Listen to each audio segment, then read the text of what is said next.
बाकी सभी जो कार्यकर्ता यहाँ उपस्थित हैं कार्यक्रम के बाद श्रद्धांजलि अर्पित करेंगे। तो मैं सभी से आग्रह करता हूँ खड़े रहें। वंदे मातरम।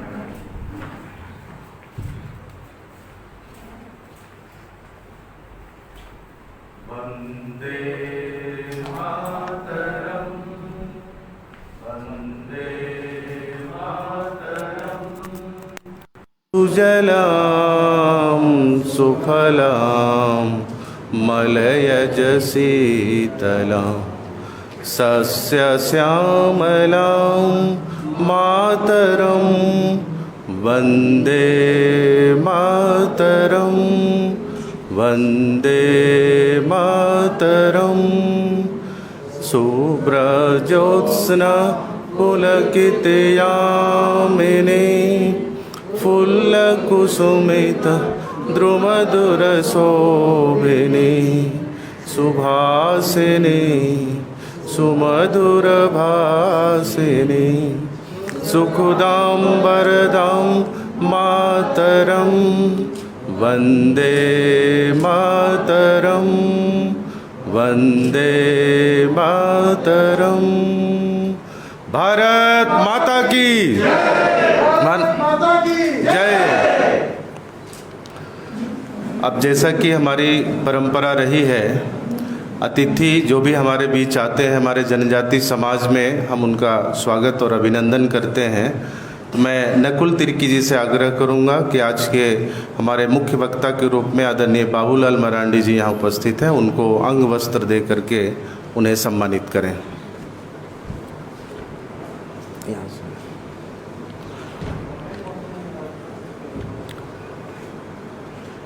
सामने से मैं प्रेम बड़ाई जी से आग्रह करूंगा कि हमारे बीच प्रदेश के अध्यक्ष आदरणीय दीपक प्रकाश जी हैं, उन्हें अंग वस्त्र दे करके उन्हें सम्मानित करें।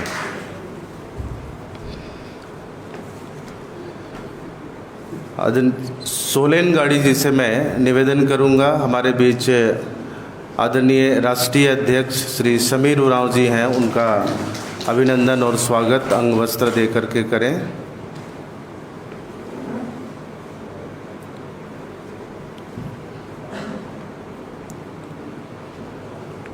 मैं रवि मुंडा जी से आग्रह करूंगा कि हमारे बीच में राष्ट्रीय कार्य समिति सदस्य आदरणीय एडवर्ड सोरेन जी हैं, उन्हें अंग वस्त्र दे करके स्वागत करें।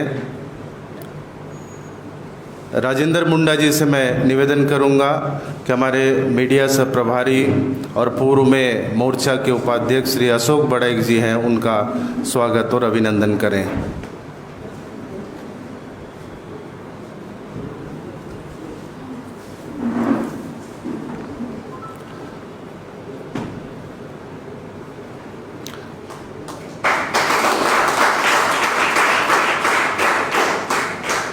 आज भारतीय जनता पार्टी अनुसूचित जनजाति मोर्चा झारखंड प्रदेश के तत्वावधान में पूरे झारखंड प्रदेश के लगभग 1000 गांवों में मोर्चा के द्वारा यह कार्यक्रम आयोजित की जा रही है। और आज के इस कार्यक्रम के विषय प्रवेश एवं अतिथि का स्वागत संबोधन के लिए मैं मंच पर आमंत्रित करना चाहूँगा आदरणीय राष्ट्रीय अध्यक्ष भारतीय जनता पार्टी अनुसूचित जनजाति मोर्चा सह सांसद राज्यसभा श्रीमान समीर उरांव जी को मैं मंच में आमंत्रित करता हूँ।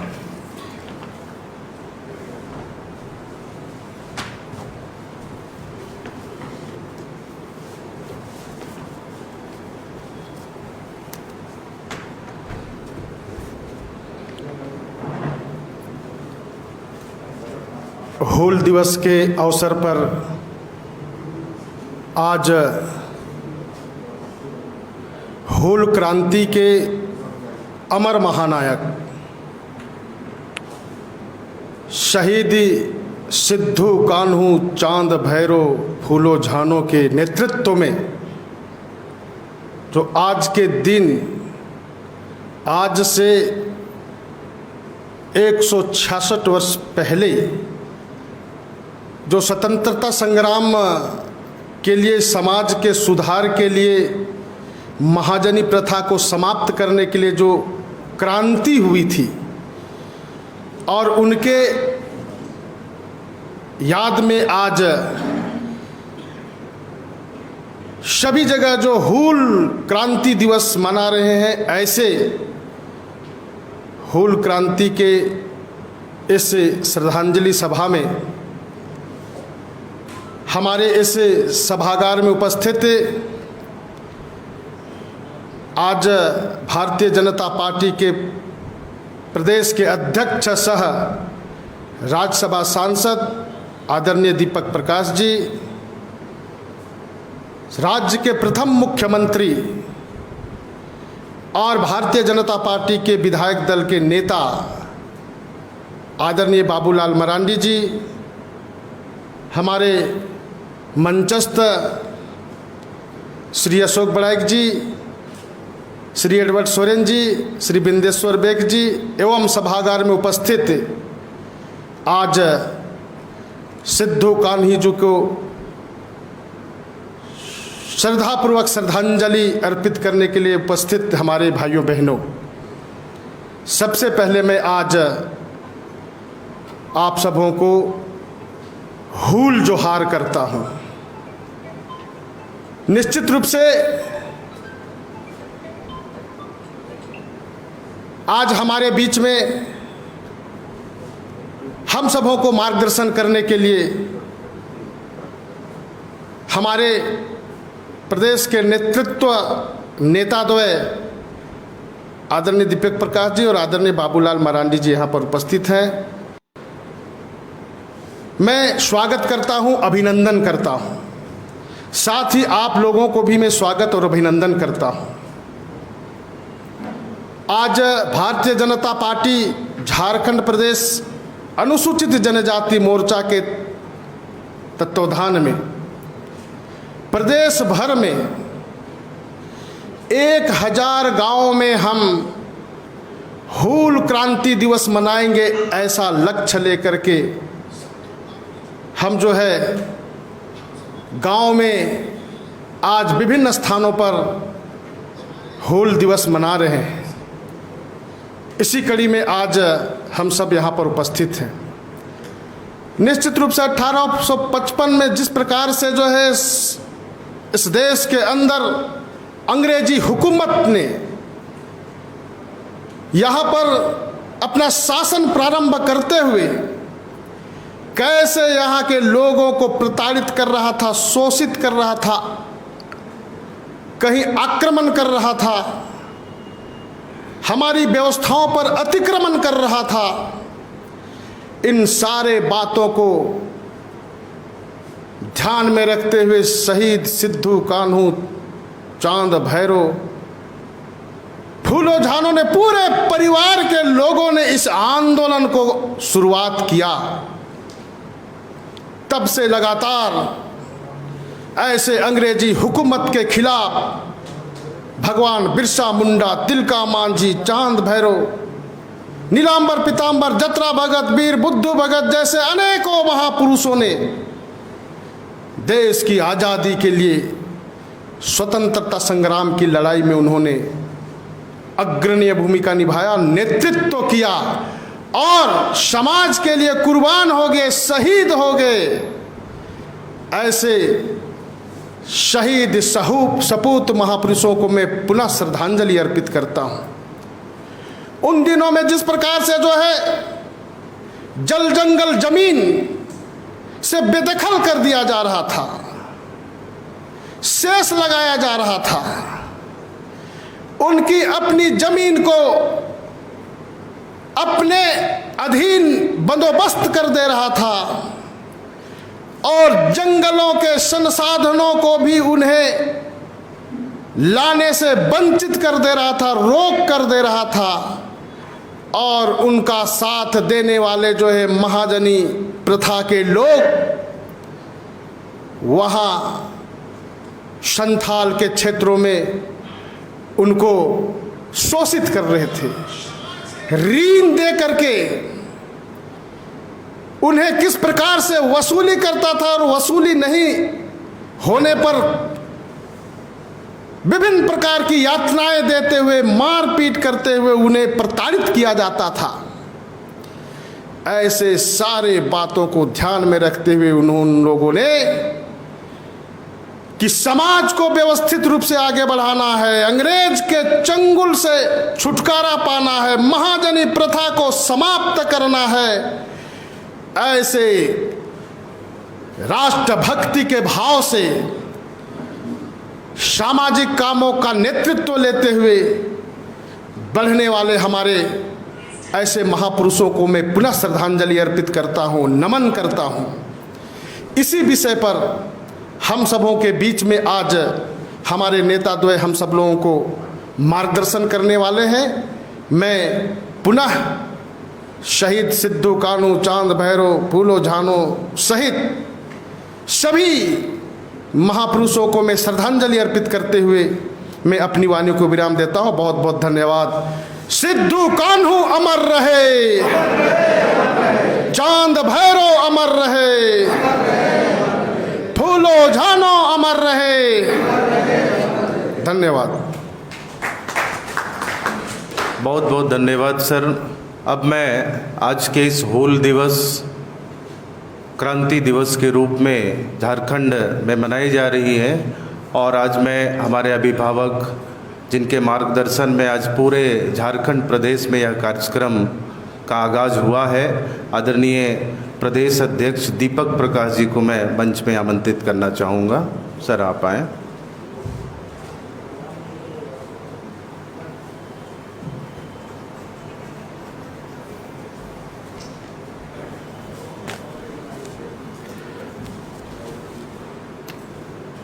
हूल दिवस के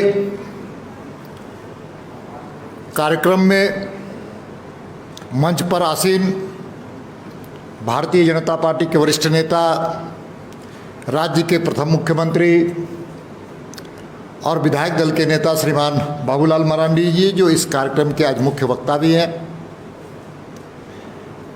हमारे मित्र, हमारे भाई, राज्यसभा में मेरे साथ एक साथ झारखंड की आवाज़ को बुलंद करने वाले, आदिवासियों हित की चिंता करने वाले एसटी मोर्चा के राष्ट्रीय अध्यक्ष सम्मानित समीर उरांव जी,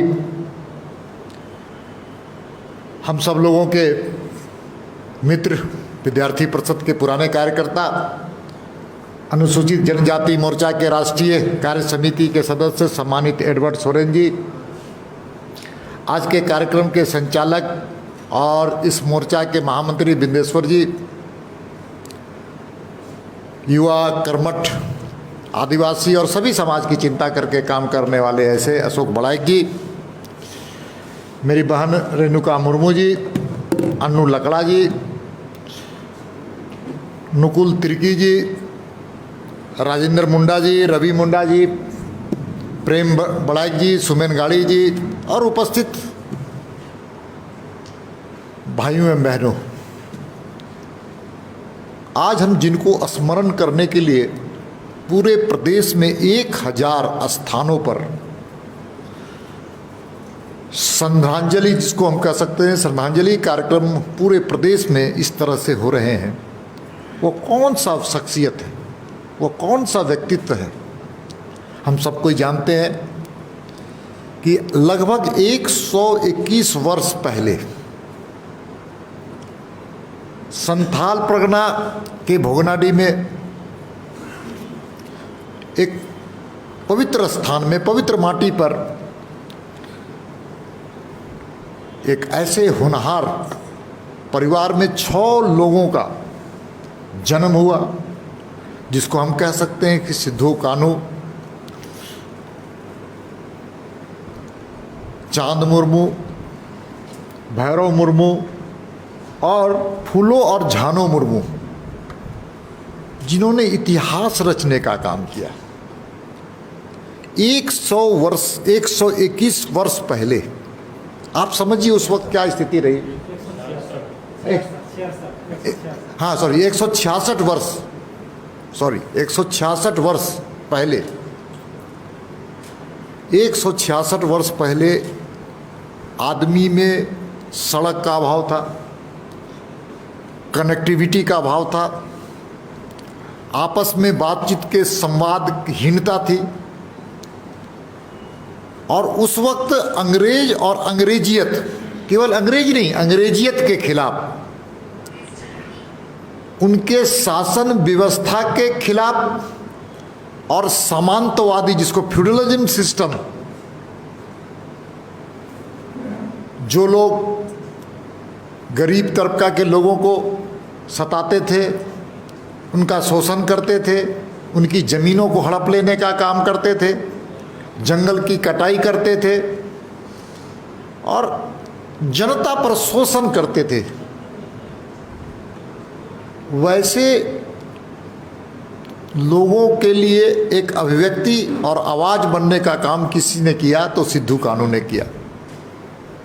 अंग्रेजों के खिलाफ संघर्ष का देश के इतिहास को हम जब समझने का काम करते हैं तो 1857 की क्रांति से भारत की आज़ादी की इतिहास लिखी जाती है। लेकिन झारखंड के परिप्रेक्ष्य में देखिएगा तो तिलका मांझी के बाद अगर किसी ने क्रांति करने का काम किया तो उसका नाम था सिद्धू कानू। सिद्धू कानू, और उन्होंने एक ऐसे संघर्ष करने का काम किया।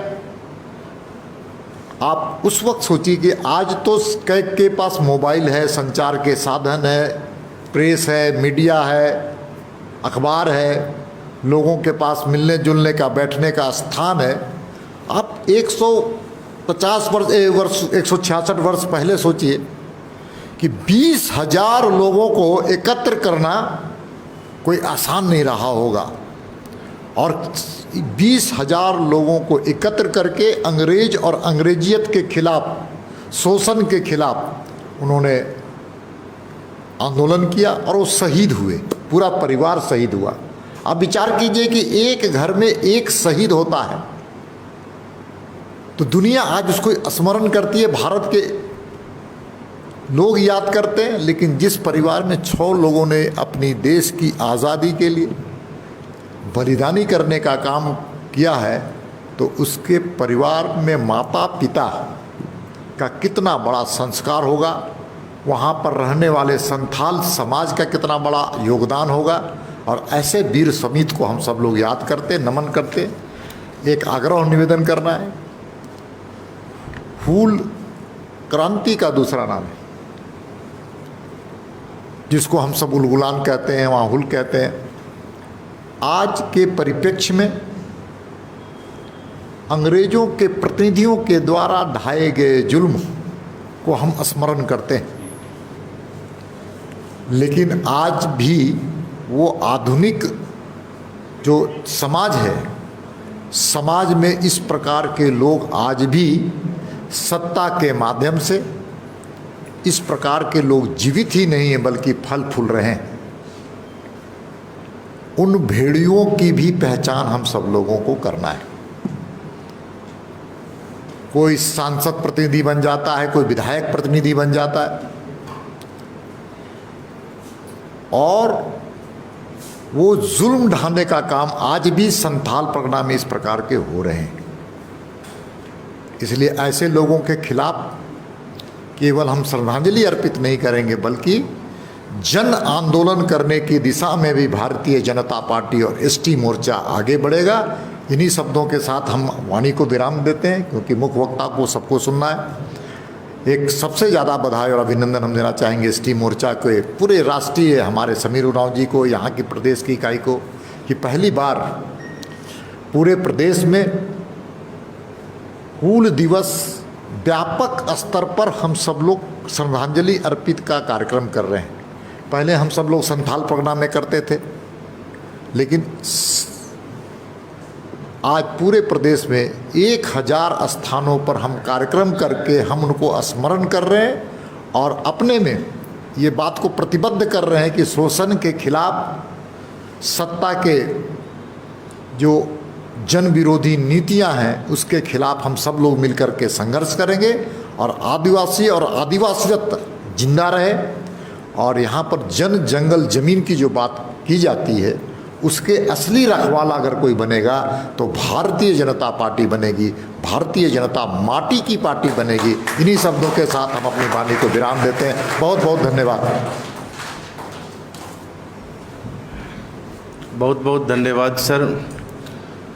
अब मैं, जैसा कि अलग अलग जगहों में छोटे बड़े सभी जो कार्यक्रम स्थल है वहाँ पर जनजाति मोर्चा के तमाम नेतागण मुख्य वक्ता के रूप में गए हैं और आज के इस शुभ अवसर पर प्रदेश में हमारे मुख्य वक्ता के रूप में आदरणीय बाबूलाल मरांडी जी हैं, जो कि झारखंड सरकार में पूर्व में मुख्यमंत्री और वर्तमान में हमारे विधायक दल के नेता भी हैं। तो उनका संबोधन के लिए मैं आदरणीय बाबूलाल मरांडी जी को मैं मंच पर आमंत्रित करता हूं। एक बार जोरदार तालियों से अभिनंदन करें।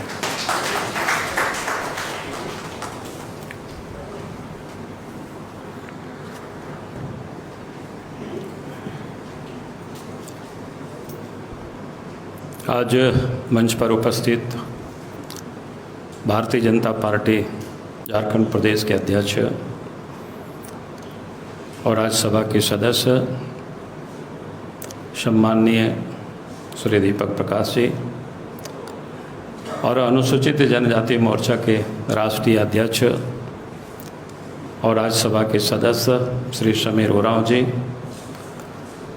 अनुसूचित जनजाति मोर्चा के केंद्रीय कार्य समिति के सदस्य श्री एडवर्ड सोरेन जी, कार्यक्रम का संचालन करे विंदेश्वरी जी, अशोक बड़ायक जी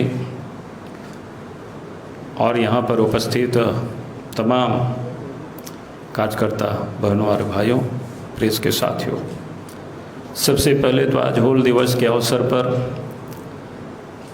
उन वीर शहीदों को मैं नमन करता हूँ। सीधो कानो चांद भैरो फूलो जानो, और उनके साथ असंख्य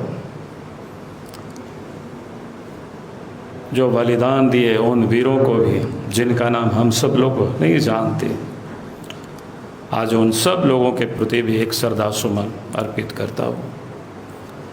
जैसे भी हम सब लोगों के समझ आप सब लोग जानते हैं सामान्य तौर पर इतिहास को, कि एक तो कि उस समय जैसे आज से 166 वर्ष पहले की क्या हालत रही, उसे हम सबको पता समझ सकते हैं आसानी से। चूँकि 20, 25, 50 साल तक आज हम सब लोगों के जिस किसी की भी उम्र है तो हम सब लोगों ने देखा है उस समय क्या हालत रही होगी, और उस समय की जब कल्पना करते हैं तो क्या हालत रही होगी। लेकिन उस समय भी कठिन परिस्थितियों में भी जब विपदाएं आती हैं तो लोग मिल करके किस प्रकार से लोगों ने संघर्ष किया, वो उसका एक उदाहरण है, मिसाल है। और वही नहीं बल्कि झारखंड की धरती तो वीरों की धरती रही है, और उसमें भी खास करके झारखंड की धरती में जो जनजाति समाज के लोग हैं, अगर आप जितनी भी देखें तो शायद हम लोगों को भी उतनी नामों की पता नहीं है। जब अलग अलग जगहों पर जाते हैं तो वहाँ जानकारियाँ मिलती है। कुछ एक नाम तो हम सब लोग जानते हैं, याद होता है, हम लोग बार बार उसको बोलते हैं। जैसे तिलका मांझी का नाम, सीधो कानो का है, बिरसा मुंडा है, जतरा भगत है, नीलम्बर पीतम्बर है, और ऐसे ही तेलंगाकड़, यानी असंख्य नाम है। यानी कोई नामों के अगर आप देखें तो मुझे लगता है कि कोई भी क्षेत्र ऐसा नहीं है कि आज़ादी की लड़ाई में इस समाज ने योगदान नहीं किया हो, और सबों ने लड़ाई लड़ी और बड़ी ईमानदारी से, प्रामाणिकता से शोषण के विरोध, जमींदारों के विरोध, अंग्रेज़ों के विरोध ये लड़ाई हुई।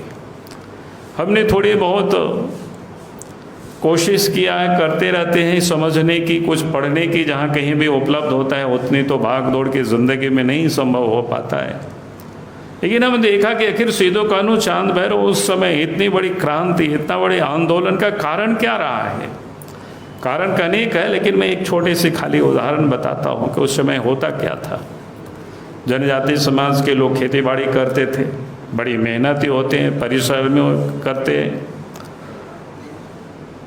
लेकिन प्रकृति के भरोसे ही सब कुछ रहना पड़ता था, नेचर के अधीन ही सब कुछ होता था। अकाल होता था, सुखाड़ होता था, या भिन्न भिन्न प्रकार के उस समय भी महामारियाँ होती थी। जैसे अभी हम सब लोग देख रहे हैं कि महामारी का दौर तो ऐसे ही होते रहता था, लोग मर जाते थे, और उस समय तो इस प्रकार की कोई सुविधाएं भी नहीं थी। लेकिन सरकार को, अंग्रेज को जो लगान देना होता था और वो लोग दे नहीं पाते थे, तो बनी बनाई हुई जमीन को भी सरकार क्या कहते, उस समय की अंग्रेज सरकार उसको नीलाम कर देते थे। और फिर नीलाम करते थे तो स्वाभाविक है, आपने खेत खलिहान बनाया और उसको औने पौने दाम पर या जोर जबरदस्ती नीलाम करके, तो जिसके पास पैसा होता था, साहूकार होते थे, उनको ही दे देते थे। और इससे लोगों की बड़ी गुस्सा जिसको कहते हैं, उसके अतिरिक्त भी बहुत सारे प्रकार के शोषण होते हैं। आज भी यहाँ देखते होंगे इस प्रकार के, अब तो लोकतंत्र है, प्रजातंत्र है, तब आप देखते होंगे समाज उठ खड़ा होता है, लड़ता है, फिर शासन प्रशासन तंत्र होते हैं, फिर उस पर भी हम सब लोग लड़ाई लड़ते हैं। तो उस समय जब जिस प्रकार से लोगों के हाथों से जो जमीन को जो बनाया है, खेत बनाया है, उसको लोग जब छीनते थे, तो आप सोच सकते हो किस प्रकार की आक्रोश रहे होंगे। और तब कई अंग्रेजों के साथ लोगों ने लड़ाई लड़ी। तो इसलिए मैं कहूँगा कि मैं नौजवानों से भी कहता हूँ, जो कि वास्तव में आज इस देश में हमारे पुरखों के जो अतीत के बारे में, इतिहास के बारे में जितना लेखन होनी चाहिए थी, हमारी आने वाली पीढ़ी को भी ये जान सके, आज तक उस पर कोई काम नहीं हुआ। भारतवर्ष में आप देखें, हम मुगलों के बारे में हमारे बच्चे जानते हैं कि वो कब आए, कौन आए, कितने दिन सत्ता में रहे, कैसे रहे, लेकिन हमारे जो वीर महापुरुष है, जो लोग अपनी धरती के लिए, अपने समाज के लिए, इस देश की स्वतंत्रता के लिए जिन लोगों ने जो लड़ाई लड़ी, लेकिन उनके बारे में हम सब लोग जानते नहीं हैं। मैं इतना जरूर निवेदन आग्रह करूंगा कि आप सब लोग भी अगर जो इतिहास से जिसको रुचि होता है, तो निश्चित रूप से इन महापुरुषों के बारे में हमें रिसर्च करना चाहिए। आज के तारीख में उस समय के बहुत सारे राइटर लोगों ने लिख रखे कि इस समय जो आंदोलन होता था, कुछ तो लंदन में भी मिलेंगे, कुछ यहाँ के में भी मिलेगा दस्तावेज, लेकिन उसको अध्ययन करके ताकि आने वाले पीढ़ी हमें जान सके कि भाई हमारे पूर्वजों ने भी किस कौज को लेकर के किस प्रकार से जो लड़ाई लड़े। अगर इस पर हम सब लोग नहीं करेंगे तो आने वाले पीढ़ी सिर्फ ये भूल जाएंगे, पता ही नहीं चलेगा कि भाई शेदो कानू चांद भैरव क्या थे, या तिलका मांझी या बिरसा मुंडा, जतरा भगत, नाम तो हम लोग इतना जानते हैं, लेकिन उससे अधिक कोई बहुत अधिक जानकारियां नहीं है हम लोगों के पास। तो मैं ये जरूर कहूँगा, और सरकार का भी ये दायित्व बनता है। और मैं समझता हूँ कि आज जो देश में नरेंद्र मोदी जी के नेतृत्व में सरकार बना है, नई शिक्षा नीति, बाकी सारे इस क्षेत्र में काफ़ी काम हो रहे हैं, और आगे हम सब लोगों को भी करना है, जिनके भी इस क्षेत्र में रुचि है, इतिहास के प्रति, लेखन के प्रति, पढ़ने के प्रति रुचि है, तो हम जरूर ये आग्रह करेंगे नौजवानों से, इस काम को हम सब लोगों को करना चाहिए ताकि आने वाले पीढ़ियों को हम ये सब दे सकें। आज मैं इतना जरूर कहूँगा कि उस समय तो देश की आज़ादी के लिए, उस समय तो शोषण के विरुद्ध के लिए, लेकिन अब तो देश आज़ाद हो गया, अब तो झारखंड राज्य भी बन गया। अब लड़ाई है, लड़ाई तो आज भी जारी है। आज विकास के लिए, बदलाव के लिए हमें अब लड़ाई लड़नी होगी, अपने आप से भी लड़ाई लड़नी होगी।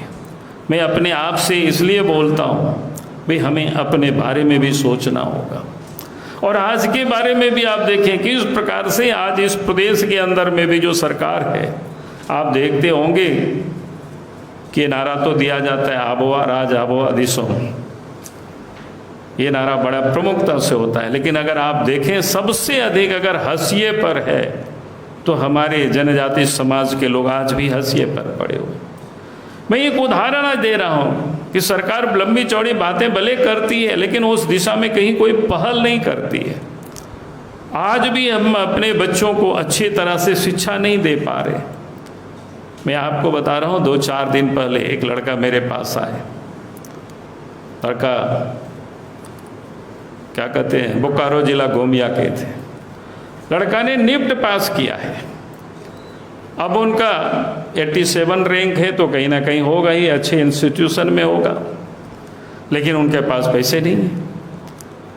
अब एक सेमेस्टर में जहाँ लगभग 2 लाख रुपया के करीब 170-177 ऐसा कुछ हमें पूरा डॉक्यूमेंट्स उन्होंने दे करके गया है लड़का। मैं इसलिए इस बात को ये उल्लेख कर रहा था यहाँ कि आज स्वतंत्र भारत में भी आज हमारे जो बच्चे हैं, किसान मजदूर के बच्चे हैं, कि वो आज भी ये सोचते हैं कि भाई हम पढ़ाई तो चाहते हैं लेकिन वहाँ तक पहुँचने के लिए उनके पास साधनों की कमी है और सरकार को इस दिशा में कुछ चिंता नहीं कर रही।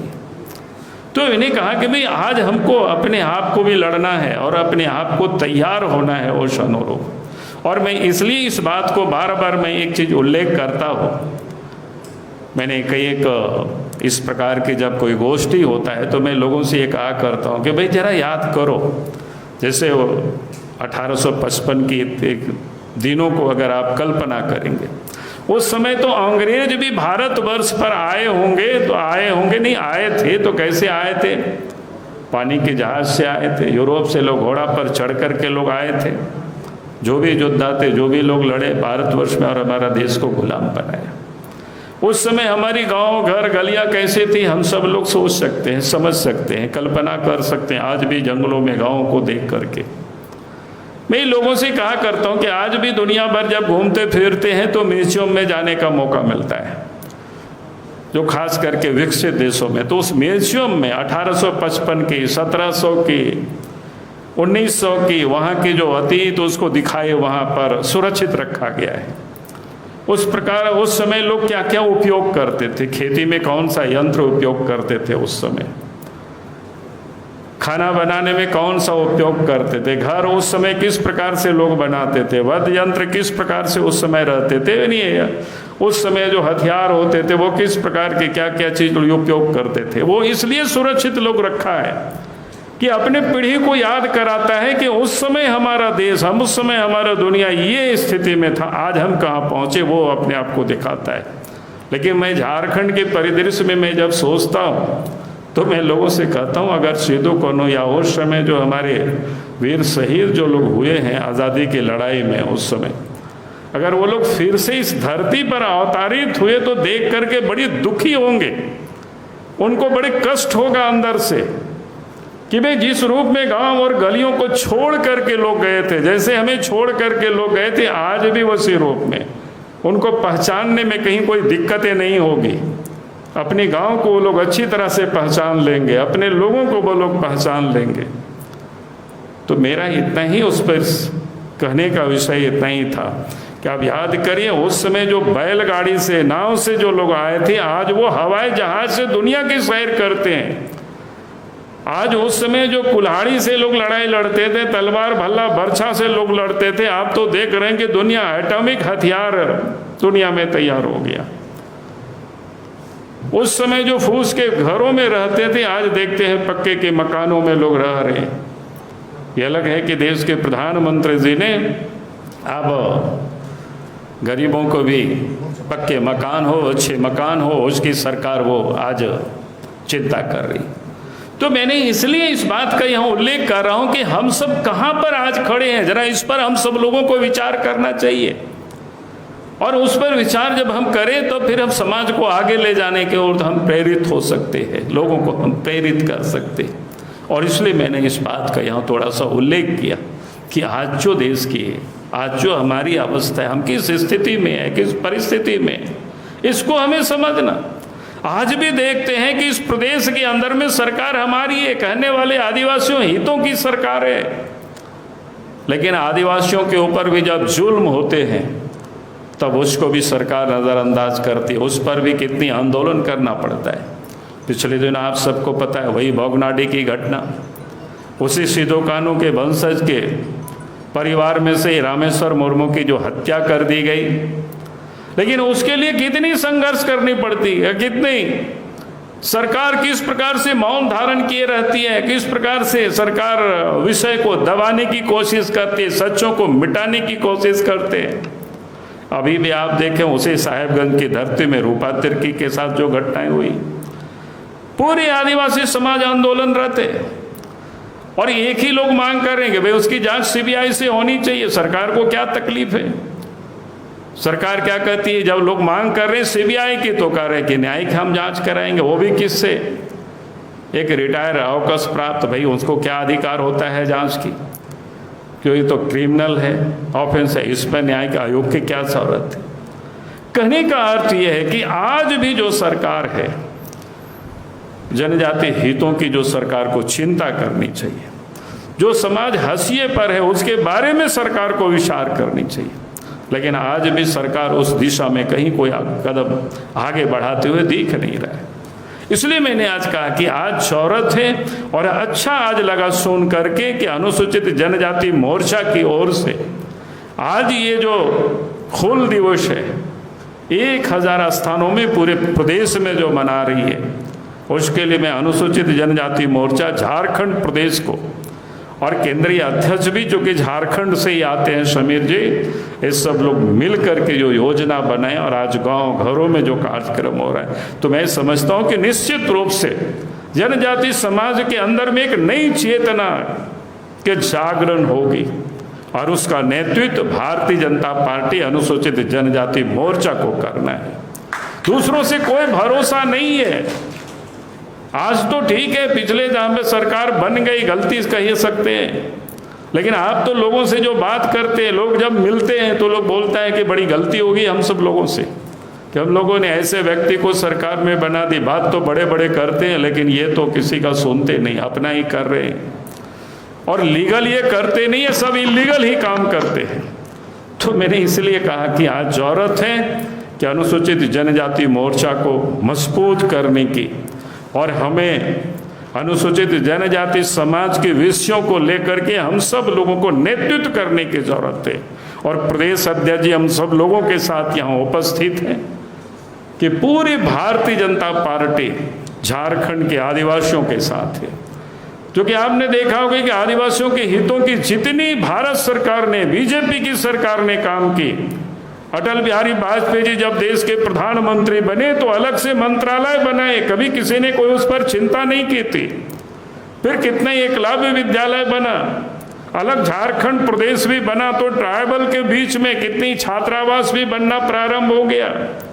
आदिवासी बच्चे जो गरीब थे, पढ़ाई में दिक्कत होती थी, तकनीकी शिक्षा प्राप्त नहीं कर पाते थे, उसको भी क्या कहते हैं ट्यूशन फीस, सेमेस्टर में जो फीस लगते थे, झारखंड सरकार की ओर से हम सब ने प्रयास किया। तो मैं इसलिए इस बात को कह रहा था। और आप देखें कि आदिवासी समाज में जो सबसे अधिक अंतिम पायदान पर प्रिमिटिव ट्राइब्स है, उसके लिए स्पेशल सरकार ने चिंता की।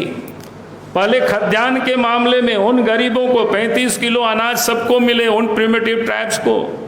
फिर आप तो अलग से उनके लिए बटालियन भी हुआ जब झारखंड अलग राज्य बना, क्योंकि जंगलों और पहाड़ों में सबसे अधिक दयनीय होते हैं, उनके भी आवास ठीक से बने। मैं इसलिए इन चंद बातों का मैं थोड़ी उल्लेख कर रहा हूं ताकि आप जान सके कि उस समय आपने देखा होगा झारखंड प्रदेश भी बना तो कितनी लड़कों को बसें हम सब लोगों ने उपलब्ध कराई थी। तो ये किसने किया? आज तक जिस लोग सत्ता में बैठे हुए, पहले भी सत्ता में बैठे हुए थे, अभी भी सत्ता में 1.5 साल से अधिक हो गए, कोई बतावे कि उन्होंने कौन सा काम किया यहाँ के आदिवासी समाज के लिए। मैं नहीं समझता हूँ कि राजनीति के सिवा कुछ भी नहीं किया, एक काम भी कोई वो गिना नहीं सकते। लेकिन भारतीय जनता पार्टी को जब भी अवसर मिला, केंद्र में भी सरकार आज केंद्र सरकार की ओर से अनुसूचित जनजाति मंत्रालय की ओर से एक क्या कहते हैं एकलव्य विद्यालय आश्रम में इसको बनाने की दिशा में आगे अग्रसर हो रही है सरकार। इसी प्रदेश से केंद्र सरकार में मंत्री है अर्जुन मुंडा जी, वो लगे हुए। तो मैं इसलिए इन थोड़ी सी बातों को मैं उल्लेख कर रहा था कि आज जो गांव घरों में लोग बोलते हैं कि बीजेपी के बारे में कि आदिवासी विरोधी है, लेकिन बीजेपी की सरकार ने आदिवासियों के लिए जितना काम किया है, मैं कह सकता हूं कि आजाद भारत में किसी भी सरकार ने, कांग्रेस की सरकार रही, लेकिन इतनी काम उन्होंने एक भी काम ऐसा नहीं किया जो बता सके इस प्रकार से, जो लोग आगे बढ़ सके। इसलिए मैं आप सब लोगों से कह रहा हूं, आगे भी समाज को आज बीजेपी के ऊपर ही भरोसा है, आपके ऊपर भरोसा है। थोड़ी सी उनके अंदर में गलत फहमी हुई है तो हमें उनके बीच में जाकर के उन गलत फहमियों को दूर करना है। और उस अपने कामों के बदौलत हम लोग उसको दूर करेंगे। और इसलिए मैं आप सभी कार्यकर्ता बहनों और भाइयों से मेरा इतना ही निवेदन है कि हम सब लोगों को, जितनी भी हमारे जो महापुरुष है इस झारखंड की धरती में जो पैदा हुए, तो मोर्चा की ओर से उन महापुरुषों की जयंती हो या पुण्यतिथि हो या उनका कोई भी उपलक्ष हो, हमें समाज के साथ जोड़ करके लोगों को उसे एक बार एहसास भी कराना, जगाना भी, तो हमें लगता है। और सरकार जो जनजाति समाज के लिए, आदिवासी समाज के लिए जो विकास का जो लगातार जो काम कर रही, उस पर भी हम सब लोगों को लोगों के बीच ले जा पहुंचाना चाहिए। इसलिए मैंने आप सबके बीच में थोड़ी सी अधिक समय लिया और मैंने थोड़ी बहुत कोशिश किया कि आपको कि भारतीय जनता पार्टी की सरकार किस प्रकार से आदिवासी और जनजाति समाज के लिए जो काम कर रही है वह आपके समझ मैंने संक्षिप्त में रखने का कोशिश किया है। और इन्हीं शब्दों के साथ मैं अपनी बातों को समाप्त करता हूँ। बहुत बहुत धन्यवाद।